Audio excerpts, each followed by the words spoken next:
The encrypted message pinged on my secure phone at 3:47 a.m. Cyprus time. I was sitting in a cramped safe house overlooking the Mediterranean, reviewing intelligence reports that would bore most people to tears. But that's what I do. Elias Mercer, intelligence analyst for a government contractor that doesn't officially exist.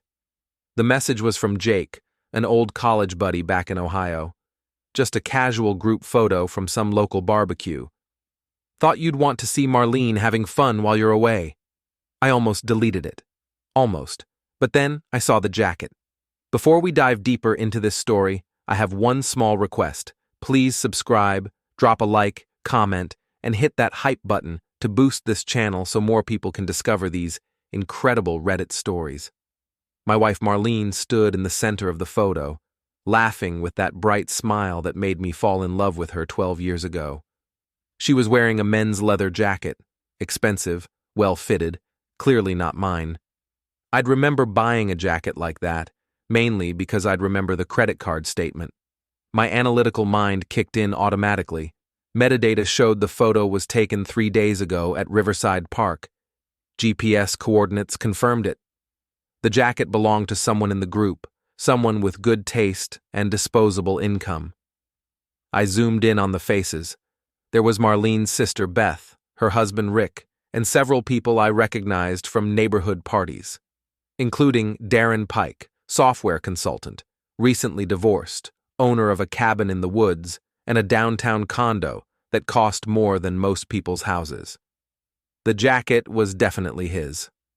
I remembered him wearing it at our last barbecue in April before I left for this assignment. My phone buzzed. Text from Marlene. Miss you, honey. Working late again tonight on the Henderson project. Love you. Timestamp showed she sent it 20 minutes after the photo was taken. The Henderson project she'd mentioned was supposedly due next week, but her graphic design firm's website showed it had been completed and delivered 2 weeks ago. I sat back in the uncomfortable metal chair and stared at the Mediterranean. 15 years of intelligence work teaches you to notice details others miss. Late-night work sessions that started 2 months ago. Phone always face down when I was home. Sudden interest in yoga classes that ran until 10 p.m. New lingerie that I never got to see. The pieces clicked together like a well-oiled machine. Well, Marlene, I said to the empty room, you have no idea who you married. I opened my laptop and got to work. The flight back to Ohio gave me 18 hours to plan.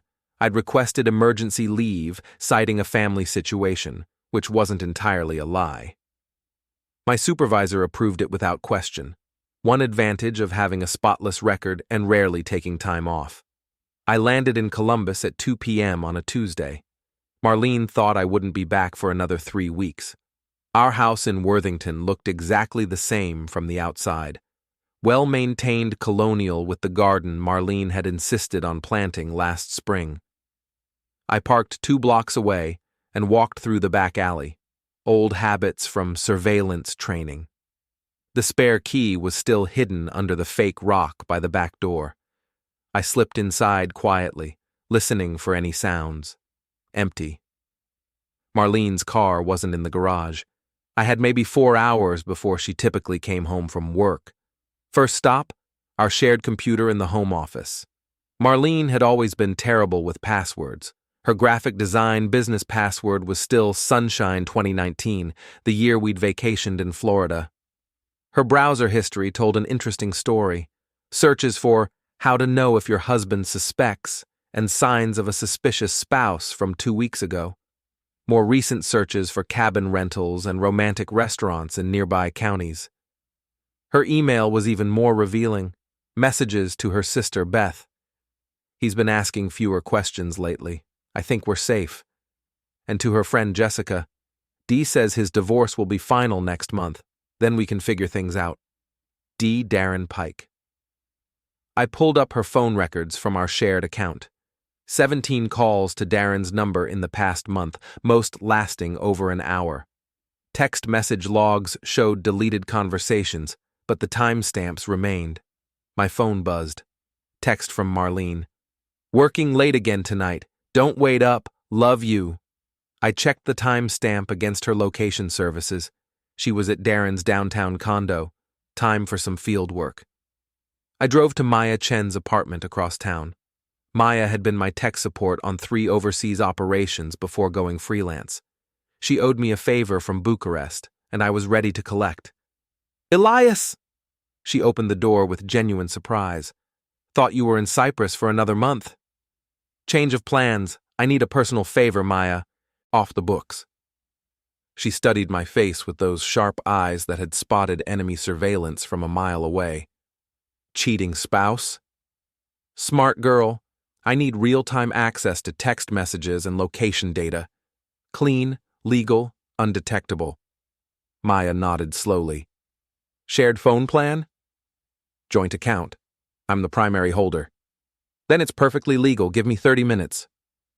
While Maya worked her magic, I called Red Thompson, my former military contact who now ran security for a local company.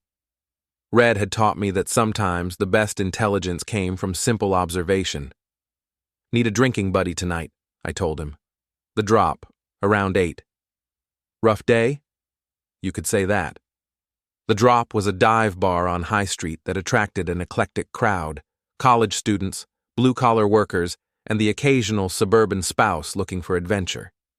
More importantly, it was 2 blocks from Darren's condo. Maya handed me a modified phone.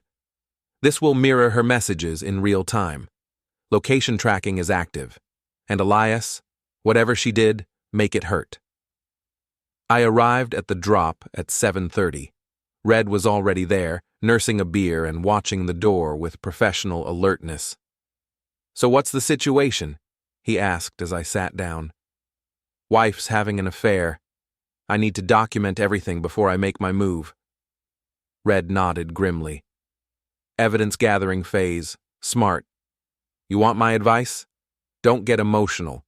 Treat it like any other operation." At 8:15, my modified phone buzzed. Message from Marlene to Darren. "He's still overseas. We have all night." His response: "Sandra's at her mother's until Thursday. Coast is clear." Sandra. Darren's soon-to-be ex-wife. I smiled for the first time in days. "Red, I think I just found an ally." The next morning, I drove to Sandra Pike's real estate office in Upper Arlington. According to public records, she'd kept her maiden name and built a successful business while Darren played with software and other men's wives. Sandra Pike was everything Marlene wasn't. Sharp-eyed, no nonsense, and clearly someone who didn't suffer fools. She looked up from her desk when I walked in, and I could see her immediately sizing me up. "Can I help you?" "Mrs. Pike, my name is Elias Mercer. I believe we need to talk about our spouses." Her expression didn't change, but her hand stopped moving over the keyboard. "I'm sorry, I don't understand." I pulled out my phone and showed her the barbecue photo. "Your husband's jacket, my wife, 3 days ago at Riverside Park." Sandra stared at the photo for a long moment. When she looked up, her eyes were cold as winter. "Close the door and sit down." I did. "How long have you known?" she asked. "Confirmed it yesterday. Suspected it for about 2 months. You?" "I hired a private investigator 3 weeks ago." She opened her desk drawer and pulled out a manila folder. "Your wife isn't his first affair. She's just the most recent." The folder contained photographs, credit card statements, and hotel receipts spanning the past year. Darren had been busy. "The PI couldn't get close to their current meeting spot," Sandra continued. "Some cabin outside town. Very private." "I can get close," I said. "I have certain skills from my work." Sandra smiled grimly. "What kind of work?" "The kind where surveillance is a core competency." "Good. What do you propose?" "Complete documentation of their activities, financial records, communication logs, everything we need for divorce proceedings and more." "More? Mrs. Pike, by the time I'm finished, they'll wish they'd never met each other." Sandra leaned back in her chair. "Call me Sandra, and Mr. Mercer, I like the way you think." That afternoon, I followed Marlene to the cabin. It was a 40-minute drive through winding country roads to a secluded property surrounded by dense woods. Perfect for privacy, terrible for security. I parked half a mile away and hiked through the trees with a camera and telephoto lens. The cabin had large windows facing the lake, clearly designed for the view, not for discretion. Through the lens, I watched my wife of 12 years laugh at something Darren said as he poured wine. She was wearing a red dress I'd never seen before. He was wearing the leather jacket from the photo. They looked comfortable together, familiar. This wasn't a new relationship. I took photos for 2 hours, documenting everything. When they moved to the bedroom, I stopped watching and started thinking. My phone buzzed with a mirrored message from Marlene to her friend Jessica. D is talking about us getting a place together after his divorce. Says he's tired of sneaking around. Jessica's response, "What about Elias? He's so wrapped up in work, he barely notices I exist anymore. This will be better for everyone." I sat in the woods, looking at my phone, and felt something cold settle in my chest. Not heartbreak, that would come later. This was something more dangerous. This was the calm, analytical fury that had made me very good at my job. Marlene had no idea that her husband's job involved making problems disappear. I hiked back to my car and drove home. Time to prepare the battlefield. The next morning, Marlene kissed me goodbye like nothing had changed. "Have a good day at the office, honey. I'll be working late again." "The Henderson project?" I asked innocently. "Yes, it's been more complicated than expected." I watched her drive away, then made my first move.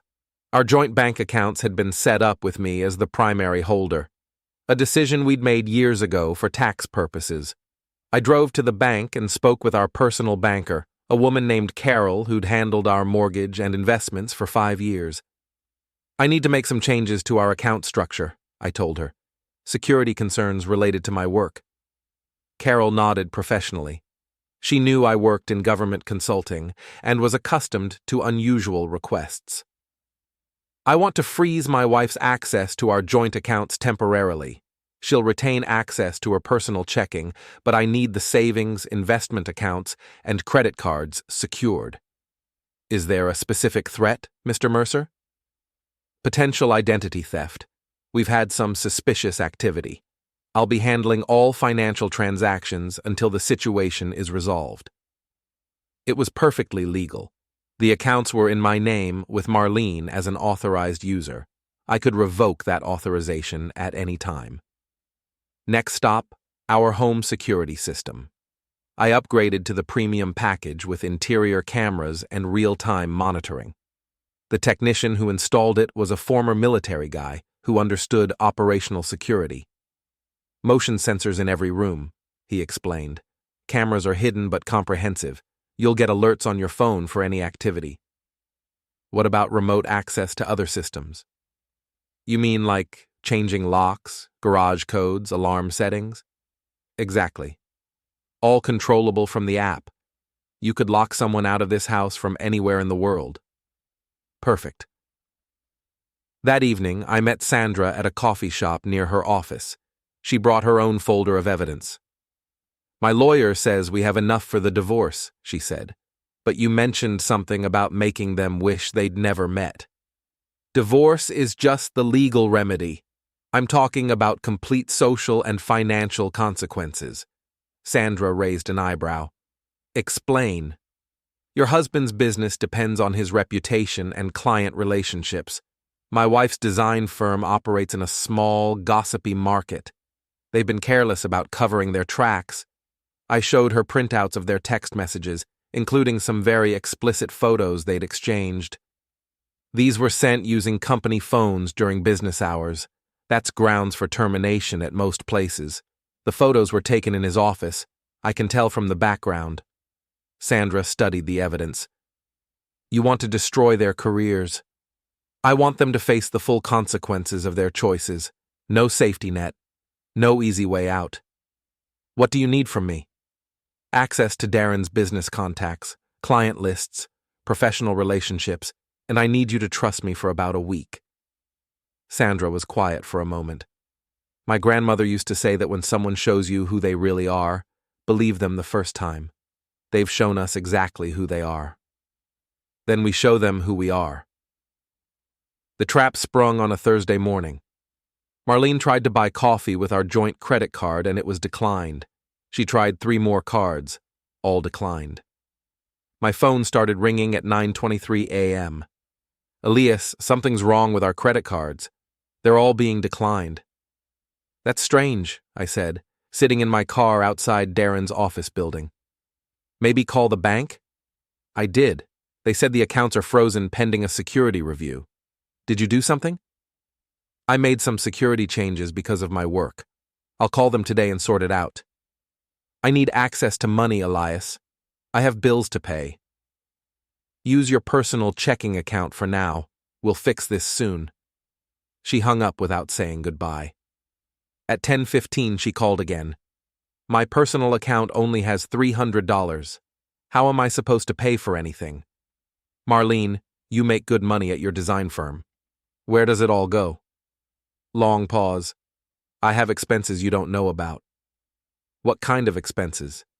Just things. Can you please fix the credit cards?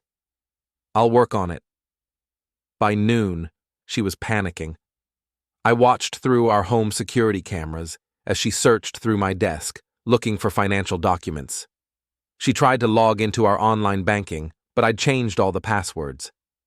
At 2 p.m., she called Darren. The conversation was automatically forwarded to my phone. The accounts are frozen, she told him. He knows something. How could he know? He's been overseas for months. He came back early. He's been acting strange. Strange how? Too calm, I don't know, like he's planning something. Darren's voice got nervous. Maybe we should cool things down for a while. Cool things down? You said you wanted us to be together. I do, but if he's suspicious, you're just scared. You said you'd handle this. I didn't sign up for a messy divorce battle, Marlene. The call ended badly. I could see through the cameras that Marlene was crying. I felt nothing. That evening, I came home at my usual time. Marlene was waiting in the kitchen, trying to look normal. How was your day? She asked. Productive. How was yours? Fine. Did you call the bank about our accounts? I did. There's been some suspicious activity. They're investigating. What kind of suspicious activity? I sat down at the kitchen table and looked at her directly. Someone's been using our accounts to pay for things I didn't authorize. Hotel rooms, restaurants, gas stations in places we've never been together. Marlene's face went pale. That doesn't make sense. Doesn't it? The bank showed me charges at places like the Riverside Inn, the Lakeview Cabin Resort, restaurants in areas where we have no business. Maybe someone stole our card information. Maybe, or maybe someone I trust has been lying to me. The silence stretched between us like a chasm. Elias, what are you saying?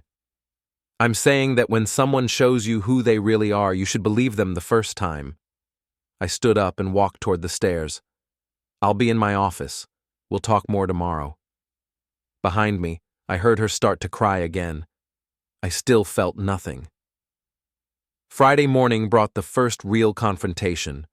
Marlene was waiting for me in the kitchen when I came down for coffee. She'd been up all night. I could tell from the security footage. We need to talk, she said. About what? About whatever game you're playing, about the frozen accounts, about why you're treating me like a stranger. I poured my coffee slowly, methodically. I'm not playing any games, Marlene. I'm just paying attention for the first time in a while. Paying attention to what? To details, like how you've been working late every night for 2 months, but your company's website shows all your projects are completed. Like how you've been taking yoga classes that end at 10 p.m., but the studio closes at 9.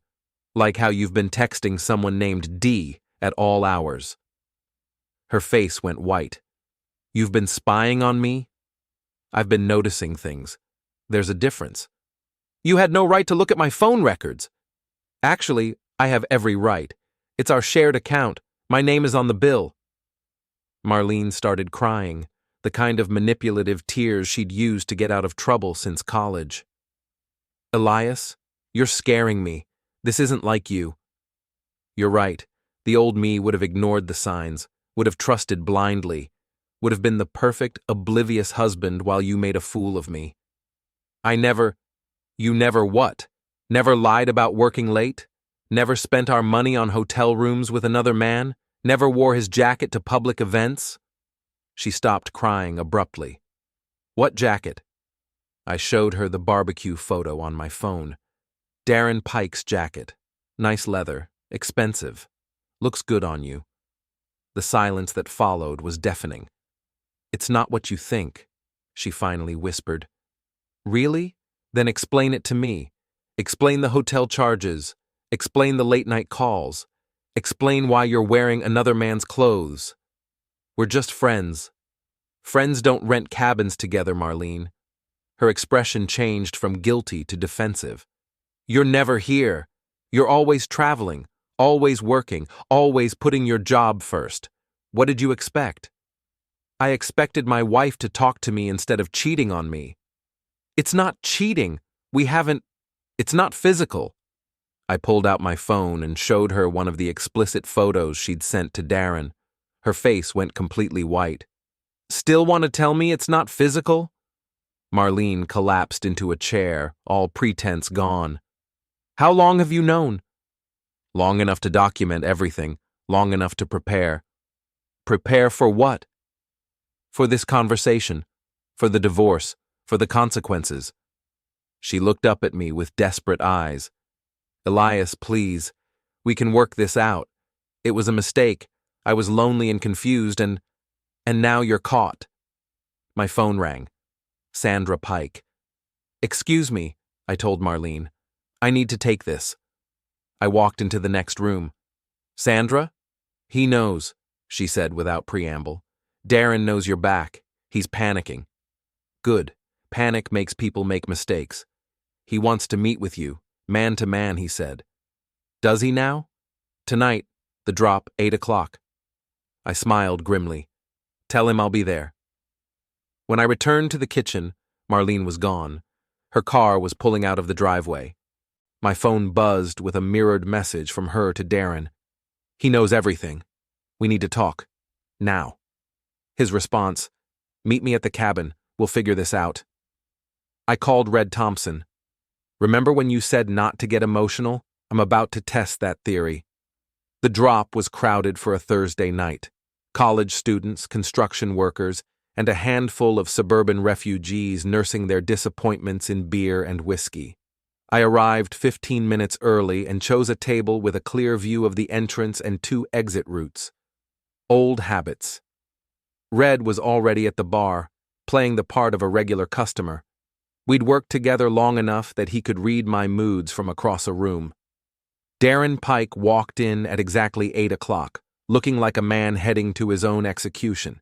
He'd traded his usual expensive casual wear for jeans and a plain jacket, trying to blend in but failing miserably. Software consultants don't develop the kind of situational awareness that comes from real-world experience. He spotted me immediately and walked over with forced confidence. Elias, thanks for meeting me. Darren, sit down. He sat across from me, hands clasped on the table. Up close, I could see the stress lines around his eyes, the slight tremor in his fingers. Good. I think we should talk about this situation, he began. What situation is that? Come on, man. We both know why we're here. Enlighten me. Darren glanced around nervously. Look, I know you're upset about Marlene and me, but it's not what you think. Really? What do I think? That we're having an affair, that we've been sneaking around behind your back. I leaned back in my chair and studied him. Are you telling me you're not having an affair with my wife? It's complicated. Uncomplicated. Darren took a deep breath. We connected as friends first. She was lonely. You were always traveling. We started talking, spending time together. It just evolved. Evolved into hotel rooms and cabin rentals. His face flushed. She told you about the cabin? I told her about the cabin, along with the hotel receipts, the text messages, and the photos. Darren's composure cracked. Photos? I pulled out my phone and showed him one of the pictures I'd taken through the cabin window. Him and Marlene on the couch, wine glasses on the table, his hand on her leg. You're a software guy, Darren. You should know better than to conduct an affair in front of unshaded windows. He stared at the photo, then looked up at me with genuine fear. You were watching us? I was gathering evidence. There's a difference. That's stalking. That's illegal. Actually, it's not. Public observation from a legal vantage point. I never trespassed on private property or used illegal surveillance methods. You can't use those photos in court. Can I? My lawyer seems to think they're perfectly admissible. Darren was sweating now. Look, Elias, I never meant for this to happen. Marlene and I, you just what? Accidentally rented a cabin together? Accidentally sent explicit photos to each other? Accidentally spent my money on your romantic getaways? She said you wouldn't care. She said your marriage was already over. I felt something cold and sharp settle in my chest. She said that? She said you were emotionally distant, that you treated her more like a roommate than a wife, that you'd probably be relieved when she asked for a divorce. And you believed her? Yes. I leaned forward, lowering my voice. Let me tell you what I believe, Darren. I believe you're a predator who targeted a lonely woman because you thought her husband was too busy to notice. I believe you used my money to finance your affair because you're too cheap to pay for your own mistakes. And I believe you're about to learn what happens when you underestimate the wrong person. Darren's eyes darted toward the exit. Are you threatening me? I'm informing you. There's a difference. I stood up, dropping a 20 on the table. Enjoy your evening, Darren, and give my regards to your wife. My wife? Sandra, lovely woman, very thorough, very angry. I walked away, leaving him sitting there with his mouth open. Red followed me outside a few minutes later. How'd it go? He asked. He's scared. Good. Scared people make mistakes. What's the next move? Time to let Marlene know exactly who she married. I got home to find Marlene packing a suitcase in our bedroom. She looked up when I walked in, her face a mixture of defiance and fear. I'm staying at Beth's for a few days, she said. Running away? Taking some space to think. About what? About how to explain this to your family? About how to tell your friends that you destroyed our marriage for a software consultant with commitment issues? She stopped packing. What did you say to Darren? I told him the truth. That he underestimated the wrong person. What's that supposed to mean? I sat down in the chair by our bedroom window, the same chair where I used to watch her get ready for work, back when I thought I knew who she was. It means that for 12 years, you've been married to someone you never really understood. You saw the husband who traveled for work, who paid the bills, who fixed things around the house. You never saw the man who spent 15 years learning how to find people who don't want to be found, how to gather information without leaving traces, how to make problems disappear. Marlene's hands had stopped moving. You're trying to scare me. I'm trying to educate you. Do you know what I do when I travel, Marlene? I mean, really do? You're an intelligence analyst. I'm a problem solver for people who can't afford to have certain problems become public knowledge. I find leverage. I apply pressure. I make people disappear from situations without anyone getting hurt, physically. You're talking nonsense. I pulled out my laptop and showed her a folder labeled Marlene and Darren, complete documentation. Phone records going back 6 months, credit card statements, hotel receipts, text messages, photos, email correspondence.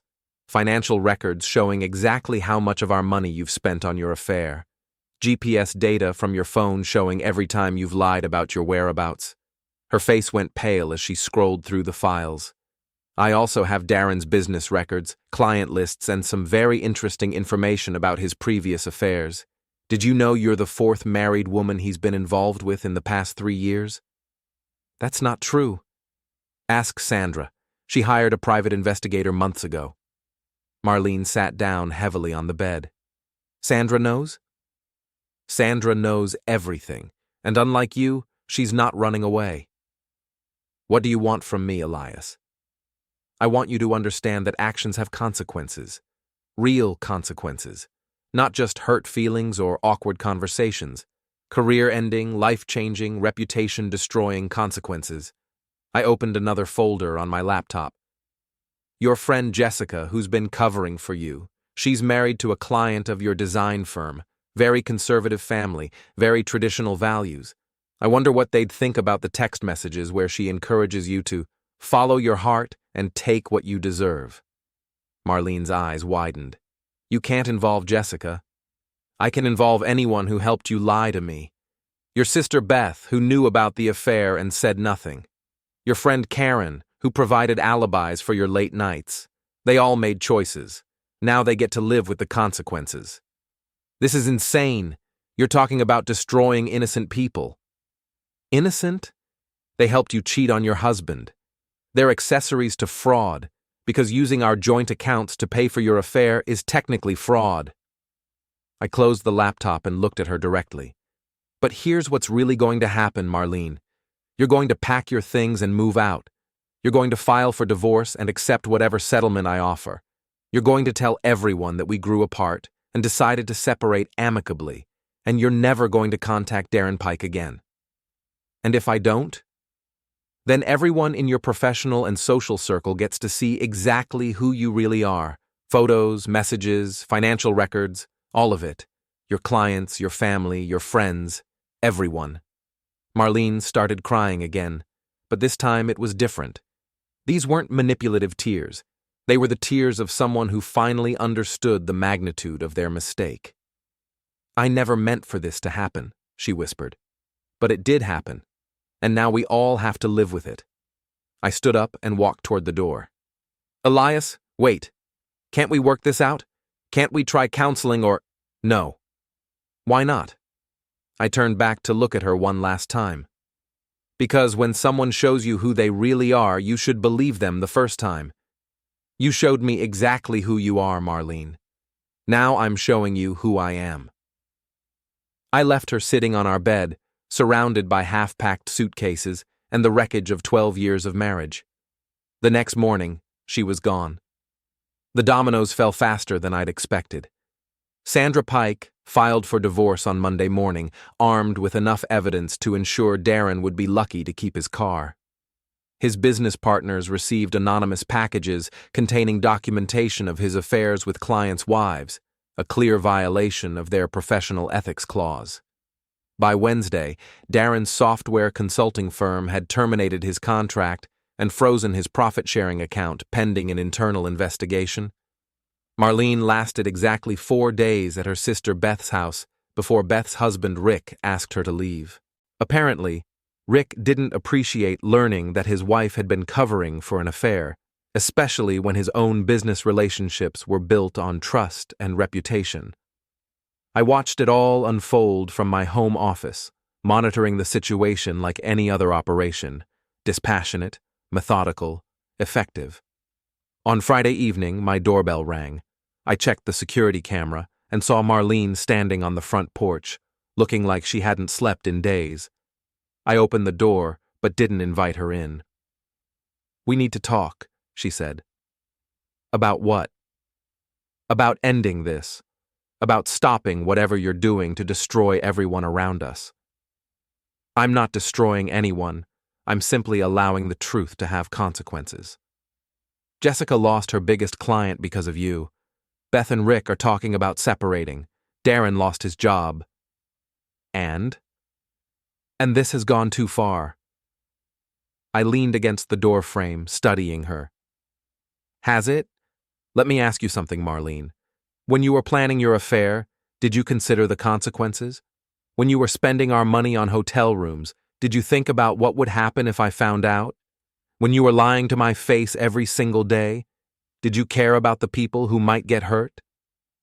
That's different. How? Because I wasn't trying to hurt anyone.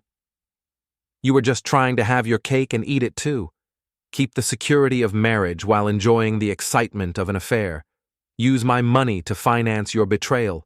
Keep me as the reliable husband while you explored your options. Marlene's face crumpled. I made a mistake. You made a series of calculated decisions over several months. The only mistake was getting caught. What do you want from me? What will it take to make you stop? I considered the question seriously. Nothing. Nothing. There's nothing you can do to stop this, Marlene. You set these events in motion when you decided to cheat. I'm simply ensuring they reach their logical conclusion. You're destroying innocent people. I'm revealing the truth about people who chose to participate in deception. They're free to deal with the consequences however they see fit. Marlene stared at me like she was seeing a stranger. What happened to you?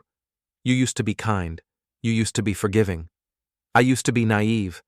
I used to trust people to do the right thing. You taught me better. I don't even recognize you anymore. Good. Maybe now you'll understand what it felt like when I realized I didn't recognize you either. She turned to leave, then stopped. Elias, I loved you. I still love you. No, you don't. You love the idea of me, the security I provided, the life we built together. But you never loved me enough to be honest with me. You never loved me enough to end our marriage before starting another relationship. That's not fair. Fair? You want to talk about fair? I stepped out onto the porch, and she instinctively backed away. Fair would have been a conversation about our problems. Fair would have been marriage counseling. Fair would have been an honest divorce if you were unhappy. What you did wasn't fair. It was selfish and cruel and stupid. I'm sorry. I know you are. You're sorry you got caught. Sorry there are consequences. Sorry your perfect plan fell apart, but you're not sorry for what you did. You're sorry it didn't work out the way you wanted. Marlene started crying again, but I felt nothing. The part of me that would have comforted her, that would have tried to fix things, had died in that Cyprus safe house when I saw the photo of her wearing another man's jacket. The divorce papers will be ready next week, I told her. Sign them. Take the settlement I offer. Move on with your life. And if I don't? Then this gets much worse for everyone involved. She looked at me one last time, searching for any trace of the man she'd married. I made sure she didn't find it. After she left, I poured myself a drink and sat in my home office, looking at the photos on my desk. Our wedding day, vacations, holidays with family. 12 years of what I'd thought was a good marriage. I put the photos in a box and stored it in the closet. Some chapters end whether you want them to or not. The important thing is how you write the ending. 3 weeks later, I was sitting in the drop when Darren Pike walked in. He looked like hell, unshaven, wearing clothes that had seen better days, the confident swagger completely gone. He spotted me immediately and walked over with the desperate determination of a man with nothing left to lose. "This has to stop," he said, sitting down without being invited. "What has to stop?" "You know what? The systematic destruction of my life, the anonymous tips to my clients, the leaked information about my personal relationships." I sipped my beer calmly. "I have no idea what you're talking about." "Cut the crap, Elias. We both know you're behind this." "Behind what exactly?" "Your business partners discovering you've been sleeping with clients' wives, your ex-wife's lawyer getting access to your financial records, your landlord finding out about the property damage at your condo." Darren's hands were shaking. "You can't prove any of that was me." "I don't have to prove anything. I'm not a prosecutor. I'm just a guy whose wife you decided to seduce." "She came on to me." "Did she? Or did you see a lonely woman with an absent husband and decide she was an easy target?" "It wasn't like that." "Wasn't it? Tell me, Darren, when you realized she was married to someone in intelligence work, did that make it more exciting? Did you think you were outsmarting some boring government desk jockey? Darren's face went pale. I didn't know what you really did until it was too late. Until you realized that some people have skills beyond writing code and manipulating vulnerable women. What do you want from me? I leaned forward, lowering my voice. I want you to understand something very clearly. You didn't just have an affair with my wife. You used my money to do it. You made me an unwilling participant in my own betrayal. That's not just adultery, that's theft and fraud. I never asked her to use your credit cards. But you benefited from it. Hotel rooms I paid for, dinners I financed, gas for trips to your cabin, all charged to accounts with my name on them. I'll pay you back. With what? You don't have a job. Your business is ruined. Your divorce is going to cost you everything you have left. Darren put his head in his hands. What do you want from me? Nothing. You've already given me everything I need. What's that supposed to mean? It means you've demonstrated exactly who you are. A predator who targets married women. A fraud who uses other people's money to finance his lifestyle. A coward who runs when things get complicated. I finished my beer and stood up. The beauty of the truth, Darren, is that it doesn't require my involvement anymore. It just exists, and people can make their own decisions about what to do with it. This isn't over. Yes, it is. You just haven't accepted it yet. I walked away, leaving him sitting alone in the bar where he'd thought he could negotiate his way out of consequences. Outside, Red Thompson was waiting by my car. How'd it go? He asked. He's broken. Completely. And Marlene? Signed the divorce papers yesterday. She's moving to California. Fresh start, she says. You okay with that? I considered the question. She can run wherever she wants. The internet is forever. Her new friends will eventually Google her name and find the story. Her new employers will do background checks. Her new relationships will have questions about why her previous marriage ended. That's cold, man. That's reality. Actions have consequences. I didn't create them. I just stopped preventing them. Red studied my face in the dim light from the bar. What now? Now I go back to work. Back to my life. Back to being the person I was before I wasted 12 years on someone who didn't deserve it. Any regrets? I thought about it seriously. Just one. What's that? I regret not seeing who she really was sooner. Could have saved us all a lot of trouble. I got in my car and drove home to the house that was finally mine again. Clean, quiet, honest. For the first time in months, I slept well. The next morning, I got a call from my supervisor. New assignment. 3 months in Eastern Europe. Interesting work. Good pay. A chance to use my skills for something that mattered. I accepted immediately.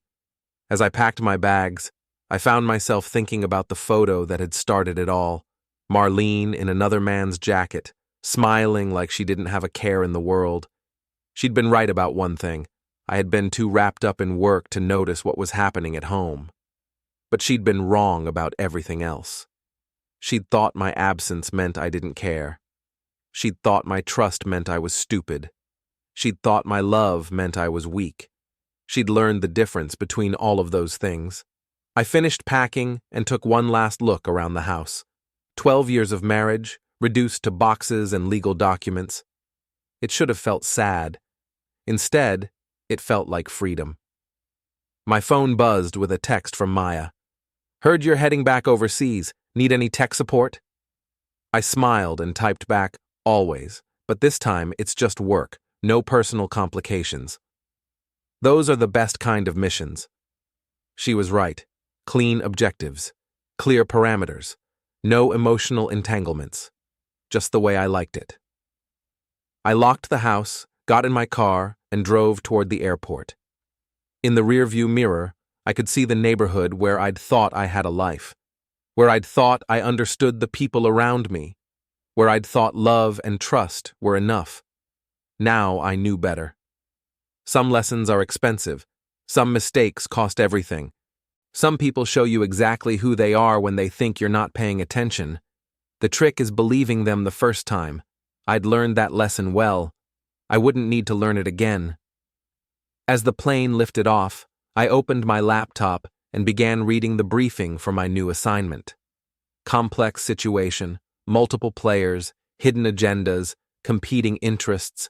In other words, exactly the kind of problem I was trained to solve. I cracked my knuckles and got to work. After all, some people never learn that actions have consequences. But I was very good at teaching that particular lesson.